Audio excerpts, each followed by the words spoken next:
Okay, let's analyze another situation. You're sitting in your car, engine off, keys in your hand. Before you go in, you've sat in the car longer than you should have. And before you go in, you know there's a conversation that needs to happen, something that has been left unsaid for too long, weeks, maybe longer. And every day it goes unsaid, it gets slightly heavier. You've already rehearsed it in your head. You know the words, you know the tone you want to strike, but you know it won't be comfortable. And you know it needs to happen. For those of you who live with a spouse, will probably resonate with this particular scenario. Sometimes you want to say something and it's building up inside you for weeks and months. You've not had the courage to say it and you've rehearsed it in your head.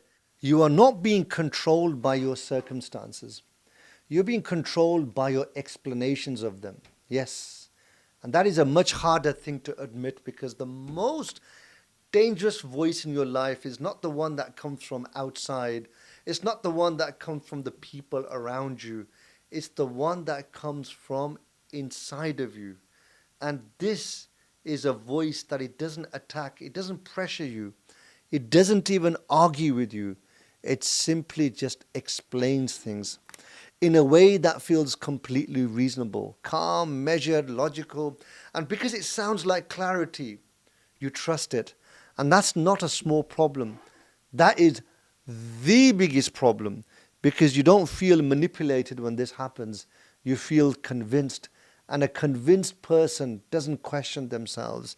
They just move forward, even if it's in the wrong direction, but with complete confidence. And they do it fluently, articulately, with a reason for everything.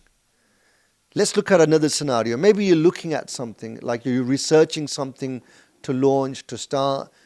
Analyze the numbers more than once. You've sat with it for much longer than you needed to, and something about it doesn't sit right.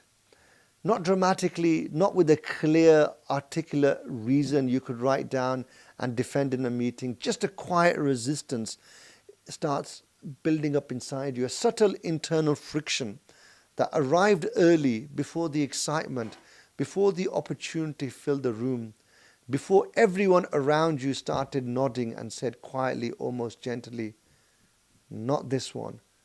But the opportunity looks good. On paper, it looks good. The people seem credible. The timing seems right. Everyone around you thinks it's a good idea. But the longer you sit with it, the more you start to wonder whether that quiet signal at the beginning was just anxiety, whether you're being too cautious again, whether you're letting fear dress itself up as instinct. And so you sit with the numbers again. You start analyzing and overthinking, looking at the projections. You ask a few more questions. You tell yourself you're being thorough, and every wise person does that. You owe it to yourself to do this properly. And while you're doing all of that, while you're being thorough and responsible and careful, the mind kicks in. The rational self, it gets to work quietly, efficiently, fluently. The fundamentals are sound. Every investment carries risk, and this is no different. You've been too cautious before, and it cost you. Remember that? The timing is right. The people are credible. The market supports this. This is exactly the kind of opportunity you said you were looking for. If you don't move, someone else will. Notice what just happened. The quiet signal that arrived first, the one that needed no argument because it was simply true, has now been buried under 6 perfectly constructed reasons to proceed. And not one of those reasons is dishonest exactly. It's the truth. They're not lies. They're not just pointing out the obvious. The point is, something in you already knew. Before the analysis, before the projections, before the meeting and all this credibility about timing, something in you already had the answer. And instead of listening to it, instead of pausing long enough to ask what it was trying to tell you, you hired your own mind to argue against it. This is what we are talking about today. Not distraction, weakness, or a failure of intelligence or discipline of character. The precise mechanism which your own mind becomes the instrument of the wrong decision, and why you will never see it coming until you understand exactly how it works. Okay, let's analyze another situation. You're sitting in your car, engine off, keys in your hand. Before you go in, you've sat in the car longer than you should have, and before you go in, you know there's a conversation that needs to happen, something that has been left unsaid for too long, weeks, maybe longer, and every day it goes unsaid, it gets slightly heavier. You've already rehearsed it in your head.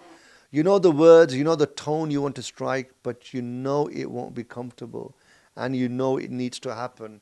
For those of you who live with a spouse, will probably resonate with this particular scenario. Sometimes you want to say something and it's building up inside you for weeks and months. You've not had the courage to say it, and you've rehearsed it in your head. So going back into this scenario, so you're sitting in the car, you're still there, hands in your lap, eyes forward, engine off, not moving, and then the voice arrives, not loudly, not dramatically, just softly, reasonably, like a sensible friend offering sensible advice. I don't want to go in with that wrong energy. I'll handle this better when I'm a bit more calmer. Timing is very important in these matters. I need a little bit more time, then I will be ready. Now listen to that. Listen to how that sounds. It doesn't sound like fear.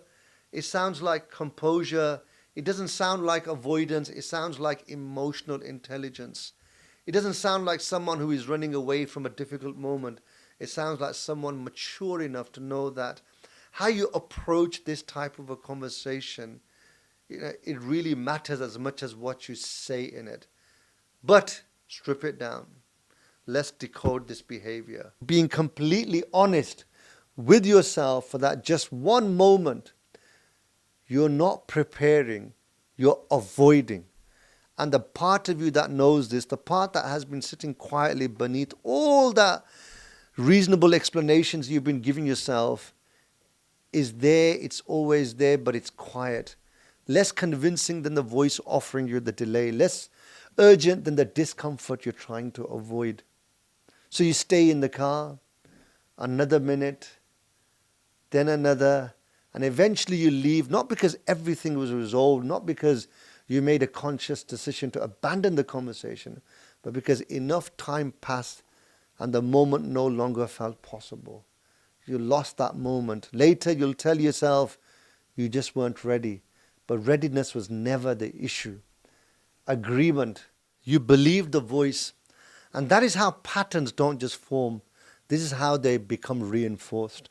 Not through dramatic decisions, through those moments of obvious weakness, through those small agreements that each feel in the moment completely justified. You're standing there with your phone in your hand. You told yourself more than once, and more than one version of this internal conversation, that you need to take control of this. You've felt the consequences. You've seen what this pattern costs you. You've had the conversation with yourself clearly enough. And there's no ambiguity about what you already know. And here you are again, not doing it, just hovering right on the edge of the thing you've already decided you don't want to do. And the voice arrives, measured, like it genuinely has your best interest at heart. It's not that much. You've been so disciplined recently, you deserve this. One exception doesn't erase everything you've built. You'll balance it out tomorrow. Notice the precision of this. It doesn't tell you to be reckless. It tells you to be reasonable. It doesn't say abandon everything you stand for. It says just this once, just a small exception, just enough to take the edge off, and so you don't feel like you're making a mistake. You feel like you're making a considered, balanced, adult decision. Very reasonable, logical decision. Afterwards, you won't say, I lost control. You'll say, it made sense at the time.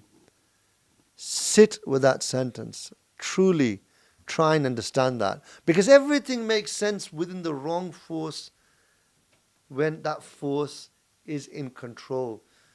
That sentence is the key to everything that follows. So just remember, because everything makes sense when the wrong force is in control, that dominant force that which has been repeating that pattern for you.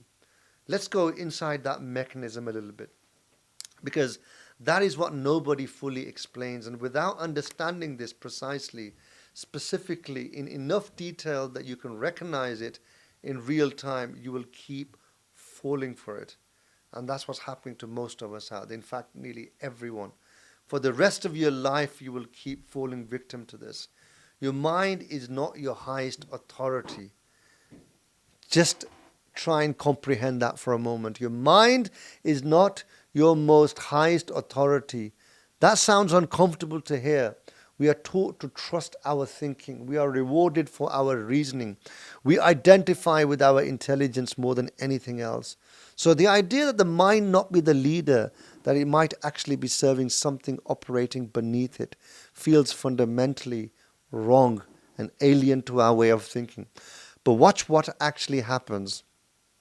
The mind does not decide which force wins inside of you. It arrives after the dominant force has already stepped forward.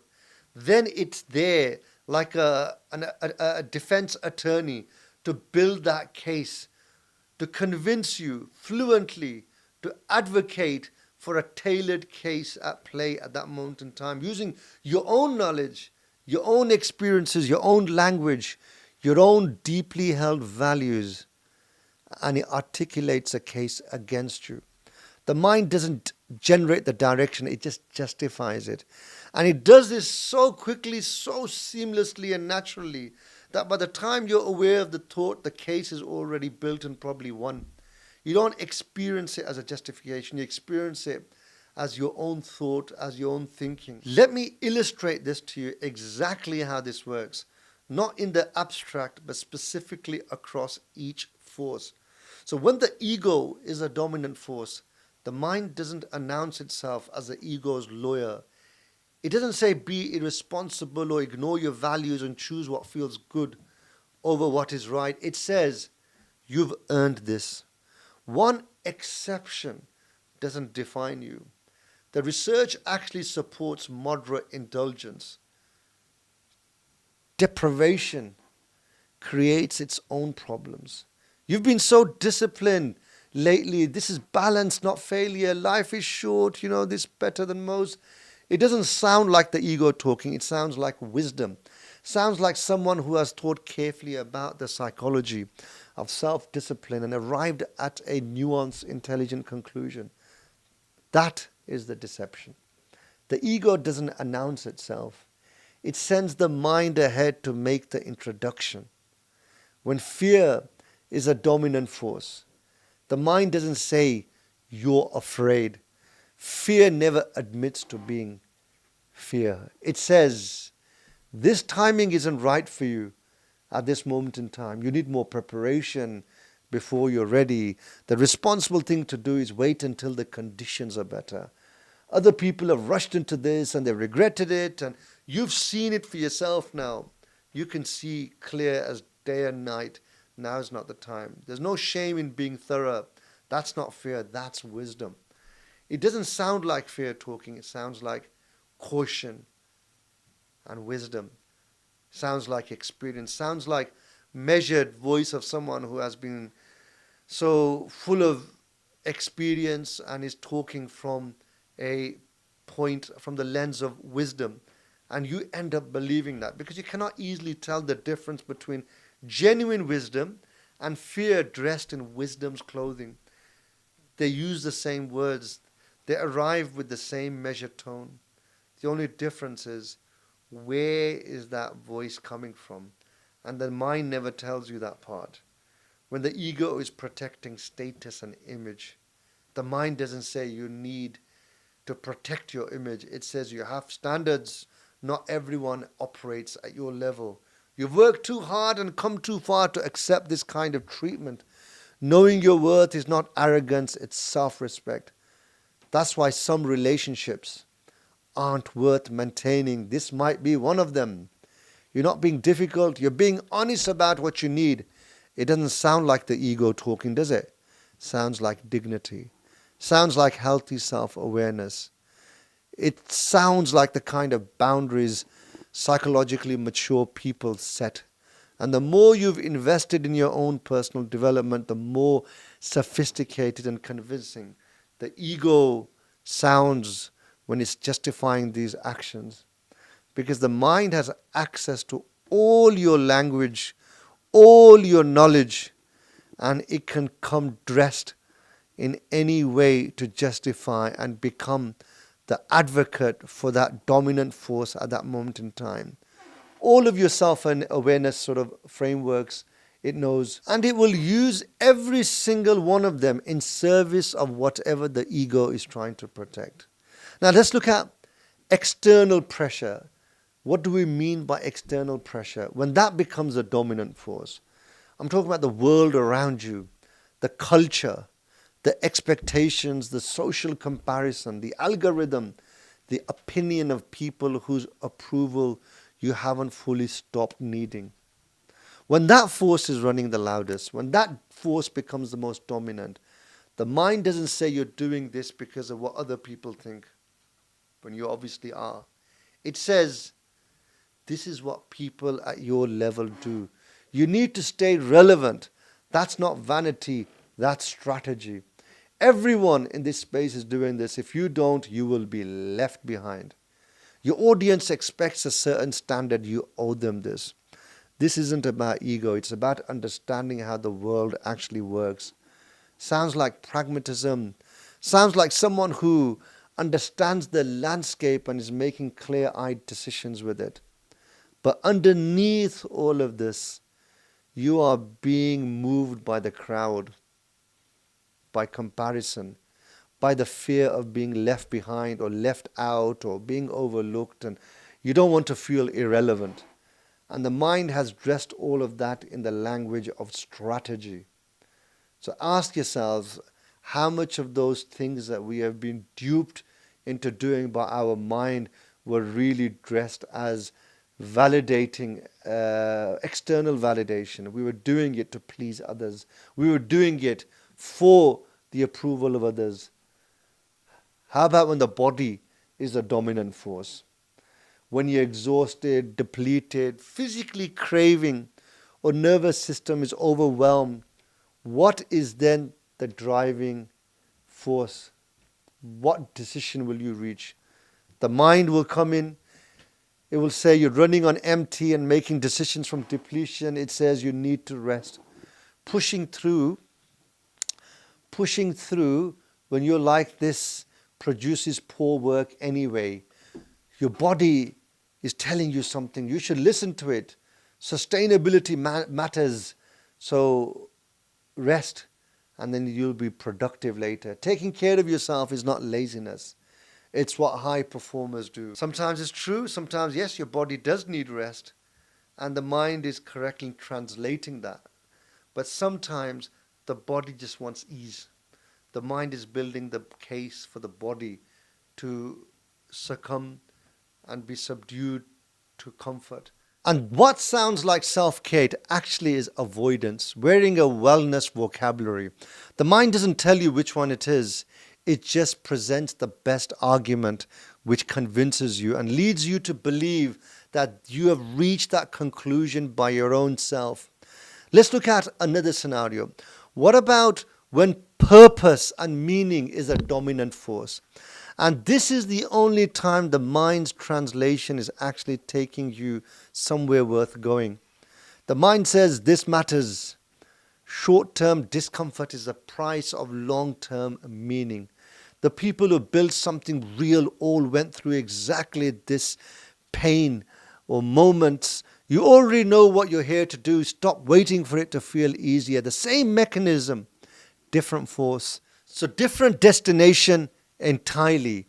So the question you should be asking yourself is not, does this make sense? The mind will always make sure it makes sense. This is what the mind is good at. The real question, the only question that actually cuts through this is, which force sent this thought?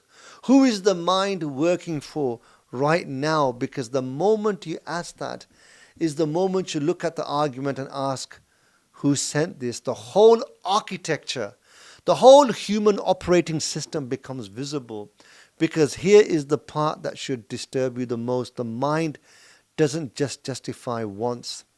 If you start to question the justification, if you push back, if the doubt starts rising, in some part of you sees through this whole trickery, the mind doesn't retreat back, it doesn't concede, it actually escalates. It produces a better argument. It's so sophisticated that it will personally target you, drawing on more of your own history, your language, your own deeply held beliefs. It will turn them against you with greater precision. You question the financial decision, and the mind says, but look at your track record of being too conservative. Remember the opportunity 2 years ago that you talked yourself out of. Remember how that felt. Is that really the pattern you want to keep repeating? You question the avoidance in the car, and the mind says, relationships require timing. You know this. You know this person. You know how they receive things when you're not centered. Going in wrong creates more damage than waiting. That's not avoidance. That's wisdom. You question the impulse with the phone, and the mind says, you've been so disciplined lately. This level of restriction is actually counterproductive. The psychology is clear on this.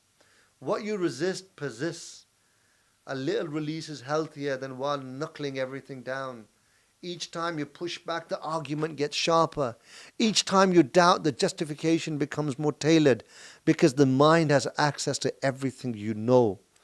Everything you've read, everything you've experienced, and every insight you've ever had about yourself. And it will deploy all of that in service of whatever force is currently winning. This is not a flaw in your intelligence. This is your intelligence being operated by the wrong force against you.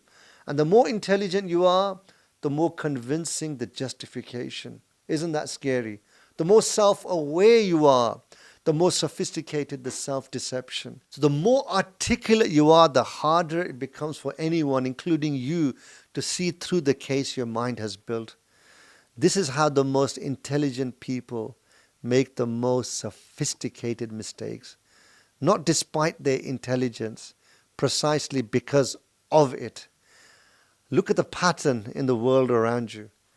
The person in a position of power who consistently makes decisions that serve themselves, they never say, oh, I choose to do this because that was easier. They say, this was the best decision given everything we knew at the time.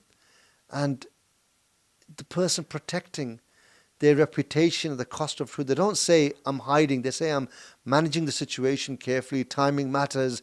Not everything needs to be said immediately. The person in a power position who consistently makes the wrong decisions, they never say, oh, I chose this because it was easier. They'll say something like, oh, this was the best decision in the time given the circumstances that we knew at that particular moment in time. The person protecting their reputation at the cost of truth, they don't say, I'm hiding. They say, I'm managing the situation carefully. Timing matters. Not everything needs to be said immediately. The person who has delayed something important for 2 years, they don't say, I'm afraid.